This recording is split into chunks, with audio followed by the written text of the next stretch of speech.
On va maintenant parler d'un projet qui s'appelle les petites boîtes à lunch, qui est une initiative de la Tablée populaire de Drummondville. Et pour en parler, il y a Jean Paquin, qui est directeur des communications de l'organisme, également Nathalie Guindon, elle, qui est directrice générale, et Véronique Saumur, qui est avec nous. Véronique, toi, tu es allée faire un reportage. Oui, je suis allée faire un reportage à l'école Saint-Pédis parce qu'on voulait connaître c'était quoi le programme des petites boîtes à lunch, comment est-ce que ça se passait, parce que tout le processus repose sur l'anonymat. Et c'était extrêmement touchant de réaliser qu'il y a des enfants dans la MRC de Drummond qui ne mangent pas, qui n'ont pas de déjeuner, qui n'ont pas de dîner. Ils ont peut-être des soupers, on ne le sait pas, on n'est pas à la maison à tous les jours. Donc, en étant là durant la semaine, en étant là dans les écoles, ça nous permet donc de bien les nourrir et s'assurer qu'ils ont une bonne alimentation et, par la suite, une belle réussite scolaire. On va regarder ça.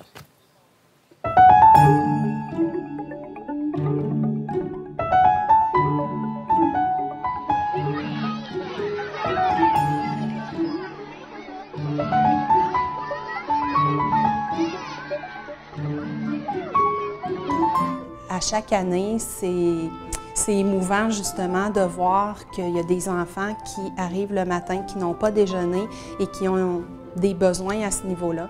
Donc, la tablée populaire, les petites boîtes à lunch, c'est extrêmement important pour nous dans les écoles parce qu'un enfant, c'est un besoin primaire, doit bien se nourrir pour avoir une bonne concentration. Et on leur demande de s'asseoir et d'être en apprentissage au cours de la journée. Donc, quand le petit bedon crie, c'est difficile.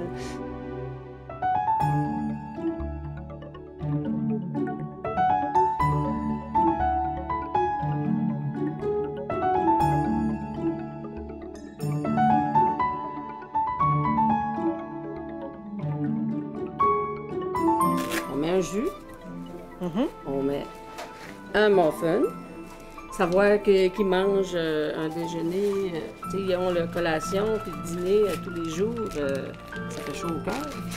Moi, en 99, j'étais sur le conseil d'administration de la Société de développement économique de Drummond.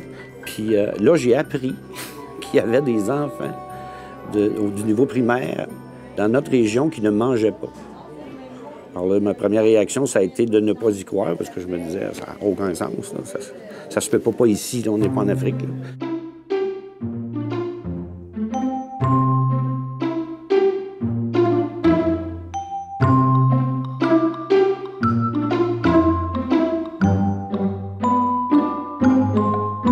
Quand les boîtes à lunch arrivent, sont dans les bacs, nous autres, on les partage. Là, ils sont sur roulette. On part avec le petit chariot. Oui. On ne connaît pas les gens, les enfants, puis je pense que c'est une bonne chose. Parce que moi, je veux pas que ce soit quelque chose qu'on cible sur des individus. C'est une intervention de société qu'on fait. Ça ici, c'est toutes les collations. Mais moi, je leur mets dans leur boîte à lunch aussi, leur collation. Fait que j'ouvre les sacs. On ouvre les sacs, tu vois, on a des petits fromages. Ça, les enfants aiment ça. Ça, ils adorent ça, du jus. C'est leur boîte à lunch, puis c'est comme si ça venait de chez eux.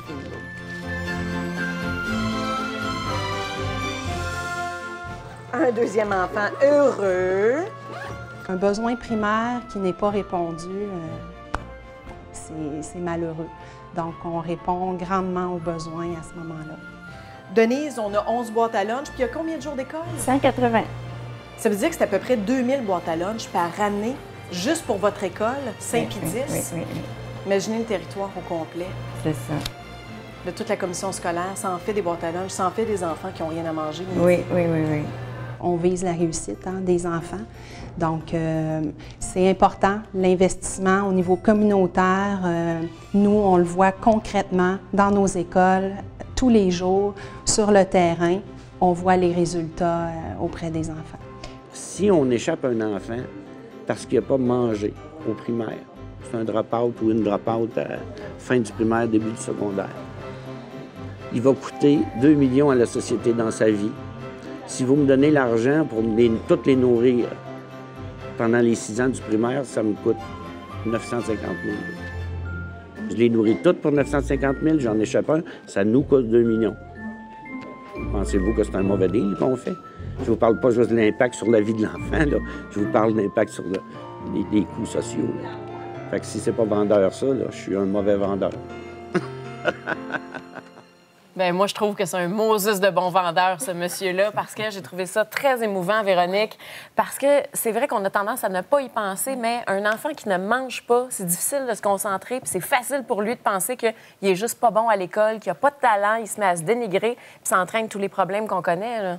On vous a préparé des boîtes à lunch, donc vous en avez chacun une. Annie-Soleil, on t'a choisi... Les princesses! Les princesses et Marie-Claude Batman. Un super-héros, c'est À super. l'intérieur, on a placé des lettres que les enfants ont écrites à la tablée populaire pour les remercier de manger à tous les jours. Comme disait François, c'est vrai que c'est un besoin primaire, puis malheureusement, il y a des enfants qui n'ont pas cette chance-là. Moi, je mange le matin avec ma fille qui va bientôt avoir 1 an, puis je me dis, on mange ce qu'on veut, quand on veut, on ne se pose pas la question. Puis malheureusement, il y a des enfants pour qui c'est difficile. Puis il y a une chance que la tablée populaire est là. C'est écrit « Merci beaucoup ». Comme Jerry Boulet. C'est Martin Beau. Comment on fait pour les choisir, Nathalie et Jean, les enfants qui vont bénéficier des boîtes à lunch? C'est vraiment confidentiel, ce service-là. Alors, c'est les commissions scolaires, les gens dans les écoles, on l'a vu tantôt dans le reportage, les gens au service de garde, les directions d'école qui choisissent. Ils vont voir, eux, sont à même, ce sont nos yeux sur place, ils sont à même de voir si dans la boîte à lunch, c'est adéquat ce qu'il y a. Alors, sinon, ben là, il y a un processus qui s'enclenche. Ils doivent demander, bien sûr, aux parents s'ils acceptent de recevoir ce service-là. Et c'est fait de façon très polie. On doit respecter. C'est pas évident de recevoir de l'aide et d'accepter de l'avoir. Alors, quand les parents disent oui, nous, ils nous donnent la commande. On reçoit les demandes à la tablée. On peut effectuer tout de suite les commandes. Et la livraison se fait très rapidement. Et pourquoi vous choisissez de servir absolument des repas chauds plutôt que, par exemple, de ne pas vous casser la tête à faire des sandwichs? Là, ce serait plus simple. Mais ce qu'on veut, surtout avec les petites boîtes à lunch, c'est de permettre aux jeunes d'avoir, au moins dans la journée, un repas complet, là, équilibré, nourrissant.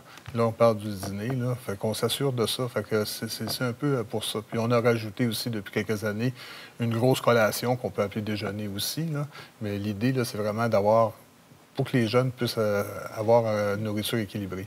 Et vous insistez beaucoup sur l'anonymat, comme tu le disais, Véronique, parce qu'il y a une question de dignité aussi qui entre en compte dans tout ça. Là. Oui, c'est au cœur du processus des petites boîtes à lunch. On ne cible pas l'individu, mais on cible plutôt l'école.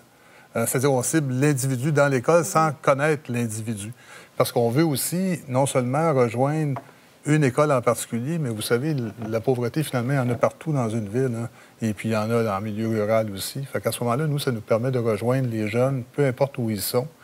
Des fois, ça peut être 1 dans une école. Dans ce cas-là, c'est à 11. Des fois, ça peut être 30. Ça varie beaucoup. Puis c'est une flexibilité de notre service aussi. L'anonymat est tellement important parce que les enfants peuvent être assez durs entre eux. Et de voir une différence, que si la boîte à lunch n'était pas pareille. Le principe, nous, on donne la petite boîte à lunch au début de l'année.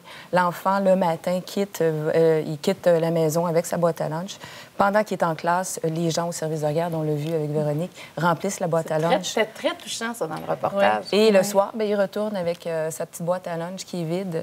Mais au moins, les amis ne peuvent pas dire « Ah, mais comment ça se fait, toi, tu as ce service-là, ça va pas bien chez vous. » Oui, parce qu'un enfant, c'est pas toujours tendre. Hein? Ils n'ont pas la conscience des autres et tout ça. On veut pas que l'enfant ait ça à gérer de plus. Oui. De manger, c'est essentiel. Puis bon, il n'y a pas à se casser la tête. Ils ne sont pas étiquetés non plus parce qu'on les a vus. On est restés pour la période du lunch, puis tout le monde ouvrait leur boîte à lunch. Puis ça mange, ça joue, ça rit. Puis nous, on le sait parce qu'on sait qu'est-ce qu'il y a dans les boîtes à lunch. On sait lesquels ont été visés. Mais sinon, dans tu peux pas l'ensemble, savoir, c'est ça. Sinon, ils vont porter une étiquette toute leur vie, puis ils vont peut-être être rejetés aussi par leurs camarades. Donc, ça permet de... Ouais, nous, on connaissait le menu de cette journée-là, fait qu'on pouvait voir, OK, à cause du menu, pas pour d'autres éléments là, qui nous permettaient d'identifier. Mais on voyait que les jeunes ensemble, le midi, ne sont pas tellement préoccupés à « Ah, tu manges quoi? » Ils ont du plaisir ensemble. On a tous été jeunes, hein, puis là, du midi à l'école, on s'amuse. L'idée de ne plus avoir faim, donc c'est important. Bien, oui, merci beaucoup d'avoir été là et restez là parce que tout de suite, après la pause, c'est le chanteur Étienne Drapeau qui se change en reporter.